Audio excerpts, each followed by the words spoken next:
আপনারা কি জানেন, বৃন্দাবনের পবিত্র ভূমিতে অবস্থিত জটেরি ধাম এক অত্যন্ত শান্ত ও ভক্তিময় স্থান। এই স্থানটি মূলত ভগবান শ্রীকৃষ্ণের লীলার সঙ্গে এবং বৈষ্ণব সাধুদের তপস্যার স্মৃতির সঙ্গে জড়িত। প্রাচীনকালে এখানে বহু বৈষ্ণব মহাপুরুষ কঠোর ভজন ও তপস্যা করতেন। বলা হয় এই স্থানের পরিবেশ এতটাই পবিত্র ছিল যে সাধুরা সংসারের সব মোহ ত্যাগ করে কেবল ভগবানের নাম স্মরণে নিমগ্ন থাকতেন।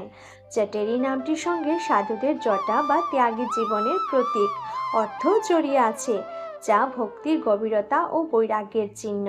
ভক্তরা আজও এই ধামে এসে শান্তি অনুভব করেন এবং শ্রীকৃষ্ণের চরণে নিজেদের সমর্পণ করেন। এখানে কীর্তন, জপ ও ধ্যানের মাধ্যমে ভক্তরা অন্তরের শুদ্ধি লাভ করেন। অনেকের বিশ্বাস এই স্থানে আন্তরিকভাবে প্রার্থনা করলে ভগবান দ্রুত তার ভক্তের ডাকে সাড়া দেন। এভাবে জটেরি ধাম শুধুমাত্র একটি স্থান নয়, এটি ভক্তি, ত্যাগ ও ঈশ্বরের প্রেমের এক জীবন্ত প্রতীক, যা আজও ভক্তদের হৃদয়ে গভীরভাবে অনুরোহিত হয়। রাধে রাধে।